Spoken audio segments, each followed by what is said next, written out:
Ezra की पुस्तक अध्याय 7। एज्रा की पुस्तक अध्याय 7।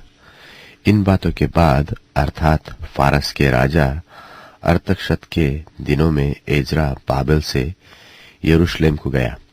वह सरायाह का पुत्र था और सरायाह अजर्याह का पुत्र था। अजर्याह हिल्किय्याह का और हिल्किय्याह शल्लूम का, शल्लूम सादोक का, सादोक अहीतूब का, अहीतूब अमर्याह का, अमर्याह अजर्याह का, अजर्याह मरायोत का, मरायोत जरह्याह का, जरह्याह उज्जी का, उज्जी बुक्की का, बुक्की अबीशू का, अबीशू पिनहास का, पिनहास एलियाजर का, और एलियाजर हारून महायाजक का पुत्र था। यही एज्रा मूसा की व्यवस्था के विषय जिसे इस्राएल के परमेश्वर यहोवा ने दी थी निपुण शास्त्री था, और उसके परमेश्वर यहोवा की कृपा दृष्टि जो उस पर रही, इसके कारण राजा ने उसका मुंह मांगा वर दे दिया। और कितने इस्राएली और याजक, लेवीय, गवैये, द्वारपाल और नतीन के कुछ लोग अरतक्षत्र राजा के 7वें वर्ष में यरूशलेम को गए, और वह राजा के 7वें वर्ष के 5वें महीने में यरूशलेम को पहुंचे। पहले महीने के पहले दिन को तो वह बाबेल से चल दिया, और उसके परमेश्वर की कृपा दृष्टि उस पर रही। इस कारण 5वें महीने के पहले दिन वह यरूशलेम को पहुंचा, क्योंकि एज्रा ने यहोवा की व्यवस्था का अर्थ बूझ लेने और उसके अनुसार चलने और इस्राएल में विधि और नियम सिखाने के लिए अपना मन लगाया था। जो चिट्ठी राजा अरतक्षत्र ने एज्रा और याजक और शास्त्री को दी थी, जो यहोवा की आज्ञा के वचनों का और उसकी इस्राएलियों में चलाई हुई विधियों का शास्त्री था, उसकी नकल यह है।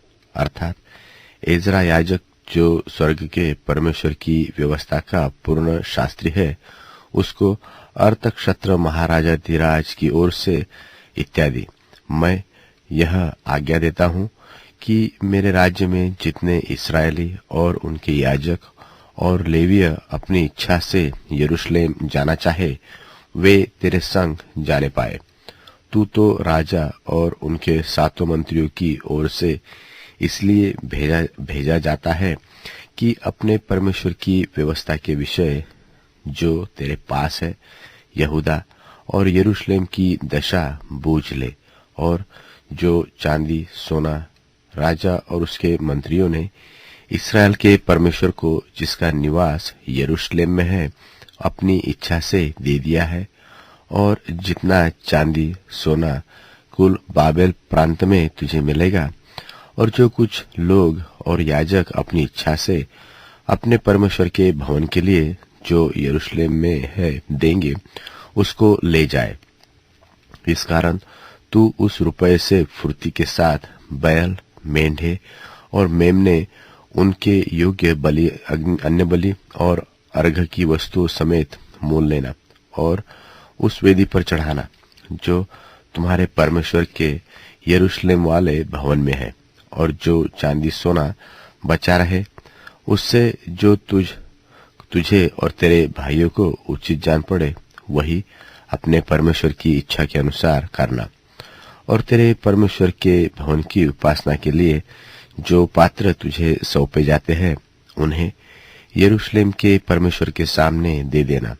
और इनसे अधिक जो कुछ तुझे अपने परमेश्वर के भवन के लिए आवश्यक जानकर देना पड़े, वह राज खजाने में से दे देना। मैं अरतक्षत्र राजा यह आज्ञा देता हूं कि तुम महानद के पार के सब खजांचियों से जो कुछ एज्रा याजक, जो स्वर्ग के परमेश्वर की व्यवस्था का शास्त्री है, तुम लोगों से चाहे वह फुर्ती के साथ किया जाए। अर्थात 100 किक्कार तक चांदी, 100 कोर तक गेहूं, 100 बत तक दाखमधु, 100 बत तक तेल और नमक जितना चाहिए उतना दिया जाए। जो आज्ञा स्वर्ग के परमेश्वर की ओर से मिले, ठीक उसी के अनुसार स्वर्ग के परमेश्वर के भवन के लिए किया जाए। राजा और राजकुमारों के राज्य पर परमेश्वर का क्रोध क्यों भड़कने पाए? फिर हम तुमको चिता देते हैं कि परमेश्वर के उस भवन के किसी याजक, लेवीय, गवैये, द्वारपाल, नतीन व और किसी सेवक से कर, चुंगी व राहदारी लेने की आज्ञा नहीं है।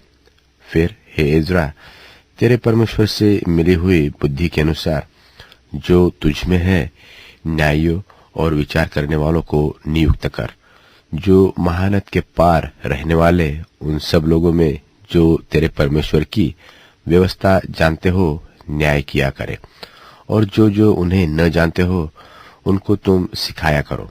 और जो कोई तेरे परमेश्वर की व्यवस्था और राजा की व्यवस्था न माने, उसको दंड फुर्ती से दे दिया जाए, चाहे प्राण दंड, चाहे देश निकाला, चाहे माल जब्त किया जाना, चाहे कैद करना।